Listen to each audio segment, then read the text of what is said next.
This is a story that my spouse suggested to me. I was mentioning to them that I didn't have very many happy, pleasant stories, and that some of my stories might be a little too depressing for these times.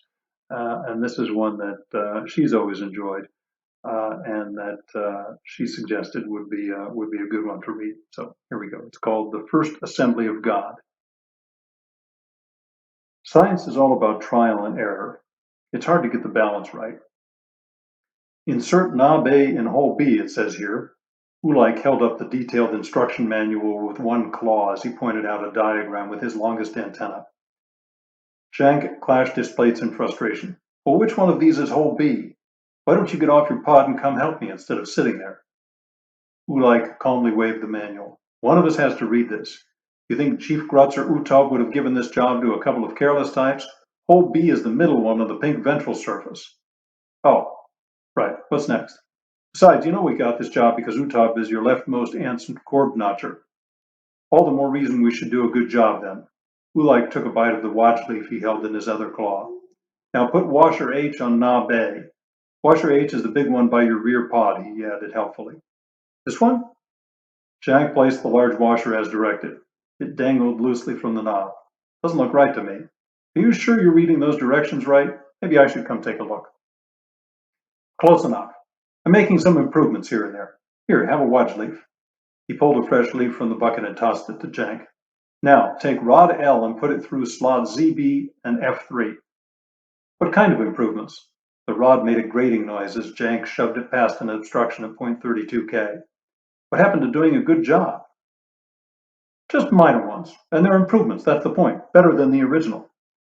Wind the green wire around the green post. No, make that the red post. Looks more festive that way. So what's the thing for, anyway? Doesn't look like much. Jank paused to survey the large blocky shape beginning to form before him. Not sure, really. Utah said it's for some new ceremony, apparently to provide enlightenment. That's why I substituted some nice bright halogen bulbs for the little diodes they had. More is better, I always say. If you say so. Several rest breaks and as many hours later, the two laborers lounged back on their pods, indulging in one more mug of Chimwa ooze before setting back to work. Much more, do you reckon? Asked Jank, who had done most of the laboring. Not much. In fact, we're almost done. Ulike skipped several pages that looked complicated. Really? We seem to have quite a lot of pieces left. Extras. These things are always over-engineered, you know. I'll tell you what. Stick circuit board 3423-JIK-5 in that slot on top. We'll call it done. He let the manual fall onto the watch leaf bucket. Did you hear Amawa's dancing over at the Green Shell tonight? If we hurry, we can still get good seats. Cool. Hey, I can't get this board in. The thingy here is in the way. Take it out. The board? No, the thingy. The board has to go in. A central piece. Right. Shank tossed the thingy over his back. Ulike picked it up curiously. A large red label read, Remote Shutoff. Not important, he announced. Okay, got the board in, but it was tight. A couple of pieces came off. This one reads Attitude Relegator, something like that. Forget about it. I'm always waiting for us. They examined the awkward mechanism before them. The pods were uneven and it tilted slightly to the left, giving the fueling slot a curiously maniacal look. Hey, let's turn it on, suggested Jank. Just for a minute, see how enlightening it is. Ulike nodded approvingly. With a deft mid-claw, he reached forward to flip a switch on the thing's side. A gear whirred briefly and the heavy figure shifted. It emitted a harsh grinding noise before settling back into silence. Huh, offered Jank. Yeah, I expected more. Still, we did our best. Let's get to the shell and enjoy a well-deserved rest. They headed out the door. Behind them, a capacitor finished charging and components came to life. Halogen bulbs in the upper sensory module brightened and quickly overheated. Deep inside, a boot routine finished running and the device came fully to life. He looked around the empty workshop, then staggered with heavy steps to crash through the door. In the darkness of the outside, it turned on more halogens until the front of the sensory module was brighter than the sun, and the back of it glowed with a bright red heat.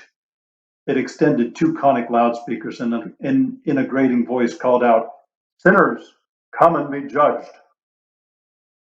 Utah offered up his design notes once it became clear that what the hellish machine was capable of, though he didn't seem very apologetic.